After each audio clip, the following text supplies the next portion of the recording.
Nah, jadi kita usahakan nih sampah nih bisa kita manfaatkan jadi benda-benda yang bermanfaat. Nah, minimal ketika kita ini ada aktivitas bercocok tanam, tapi kalau udah skala besar kan ini insya Allah jadi nilai komersil kan, karena saya udah coba. Saya tanam bibit sop gitu kan, bibit daun seledri. Saya nanam 100 botol, 100 cawan kan. Nah itu laku terjual 15.000 satu botol. Luar biasa. 15.000 kali 100 pohon kan 1,5 juta. Itu udah bukan memenuhi dapur lagi, kebutuhan dapur lagi, udah bernilai komersil kan. Nah gitu. Nah, ini mungkin gambaran bagaimana pekarangan kita, halaman rumah kita sesempit apapun kita manfaatkan sehingga masih mampu menghasilkan rupiah gitu kan, semuanya kebutuhan dapur kita gitu kan saya kira.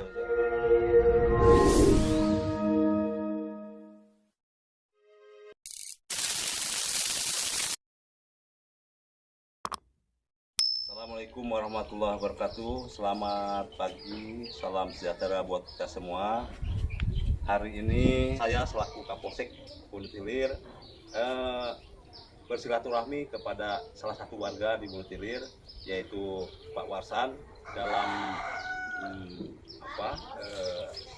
sedang melakukan penanaman hidroponik.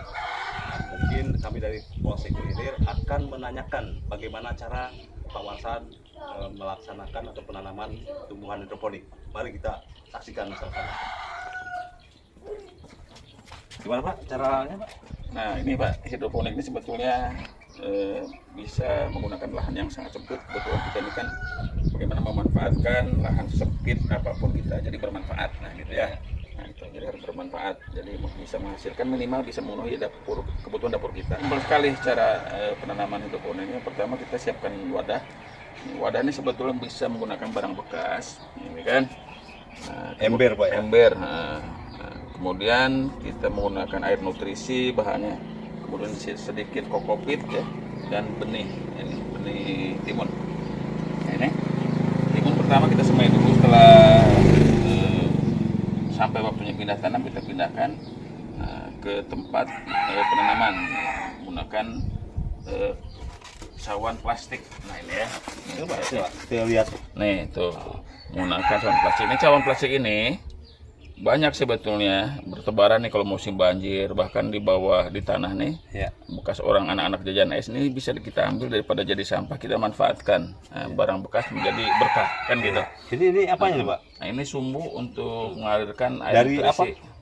Ini sebetulnya ada kain panel Pak, kain panel khusus untuk hidroponik, tapi masih kita bisa menggunakan bahan-bahan bekas lainnya. Misalnya ada pengepel yang bekas gitu, yang udah rusak, kita masih bisa gunakan untuk pengganti kain panel ini sumbunya. Jadi fungsinya untuk mengalirkan air nutrisi ke tanaman timun ini. Nah setelah kita tanam, ini umurnya nih, ini sedikit lah ya. Nah, bahannya menggunakan kokopit nih ya, serbuk kulit kelapa nih. Nah, kemudian tanam. Nah ini umurnya timun ini 10 hari. 10 hari luar biasa Pak ya. Gemoy-gemoy kan. Nah, udah mulai tinggi. Nah, nutrisi ini seperti ini ya. Tuh, air nutrisinya. Tuh. Jadi campur air Air kalau bisa menggunakan air hujan, jangan air PDAM. Nah, nutrisi ketika tanaman ini masih dalam kondisi baru semai, pindah tanam. Ini nutrisi kepekatannya paling tinggi 400 ppm. Nah, nanti bertahap ketika sudah remaja kita jadikan ada campur kimia ya Pak? Enggak, ini nutrisi Pak. Nutrisinya campuran apa aja? Air aja? Ada air baku nutrisinya itu namanya AB Mix. AB Mix ya Pak? AB Mix, jadi yang satu A, B dicampurkan menjadi larutan nutrisi asli. Nah, kemudian dicampurkan dengan air.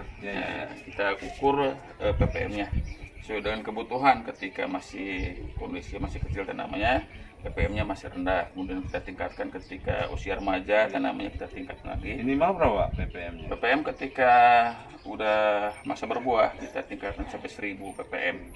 Gitu. Nah ini timun nih, ada lagi Pak. Ayo. Tuh, Oh luar biasa nih. sawi nih. Mari kita lihat lagi. Nah ini sawi, ini semai persemaian sawi nih. Nah, tuh, kemudian ada yang sudah dipindah tanam ke, nih Kang lihat Kang. Tuh, ini sawi keriting nih Pak. Iya. Nah, itu sawi keriting. Ini baru seminggu udah pindah tanam nih. Menggunakan botol bekas air mineral. Jadi untuk meminimalisir sampah. Ini bertebaran banyak juga nih ketika musim banjir kita pungutin. Bisa bermanfaat Pak. Bisa bermanfaat. Nah itu kan barang bekas, mudah-mudahan bisa jadi berkah. Nah seperti itu. Nah ini Luar biasa. Nah ini seledri nih Kang. Ini seledri. Bisa juga ya Pak ya. Pakai bahan bekas juga ini Bahan namanya. bekas tapi ini bukan hidroponik, ini semi. Oh, Karena semi. menggunakan tanah, di bawahnya air biasa. Nah ini satu lagi Kang. Ya. Mari Pak. Kita lihat lagi Pak. Ini tomat mini cherry. Tomat mini cherry ini. Ini cherry. Heeh. Baru berapa hari nih Pak? Ini 2 minggu. 2 minggu ya. Ini umurnya 2 minggu. Ini kebetulan tomat ini tidak perlu matahari full, matahari sedang-sedang ya. Iya. Nah ini juga menggunakan bahan bekas. Bahan bekas juga. Oh Oh, ini. ini Kang. Rinso ini. Bukan rinso. Oh. Oh iya. Betul. Ini deterjen, botol deterjen Ya. untuk cuci baju. Betul. Ini sangat banyak nih dibuang masyarakat, Iya. kita ambil, jadikan bahan yang bermanfaat untuk media tanam nih. Ya. Tuh kan, tuh, Ya, bekas kita kanan. lihat tuh. Kita lihat tuh, mendekat tuh. Hasil Pak. Mari kita lihat Pak. Ah ini Akarnya akar-akar kan, ini. oh, tuh gemoy kan. Nah, jadi kita usahakan nih sampah nih bisa kita manfaatkan jadi benda-benda yang bermanfaat. Nah, minimal ketika kita nih ada aktivitas bercocok tanam, dapur kita bisa terpenuhi ya kan? Ya betul. Syukur-syukur kita masih mampu sampai punya nilai komersil kan Iya gitu. benar. Yang pasti untuk manfaat untuk sendiri dulu. Memenuhi dapur sendiri. Dapur sendiri dulu. Tapi kalau udah skala besar kan ini insya Allah jadi nilai komersil kan, karena saya udah coba. Nah, Saya tanam bibit sop itu kan, Ya, bibit ya. daun seledri. Saya nanam 100 botol kan, 100 Ya, ya. cawan kan. Nah itu laku terjual 15.000 satu botol. luar biasa. 15.000 kali 100 pohon kan 1,5 juta. Itu udah bukan memenuhi dapur lagi, kebutuhan dapur Ya. lagi, udah bernilai komersil kan. Nah Ya. gitu. Nah, ini mungkin gambaran bagaimana pekarangan kita, halaman rumah kita sesempit apapun kita manfaatkan, Betul. sehingga masih mampu menghasilkan rupiah, gitu Ya. kan, bisa memenuhi kebutuhan dapur kita, gitu kan, saya kira. Ya. Oke, terima kasih telah menyaksikan di mana Pak Warsan telah menjelaskan lebih banyak. Mudah-mudahan ilmu Bapak bermanfaat bagi Ya. orang lain Pak ya, dan kami semua. Jadi sekian dan terima kasih. Wassalamualaikum warahmatullahi wabarakatuh. Waalaikumsalam warahmatullahi wabarakatuh.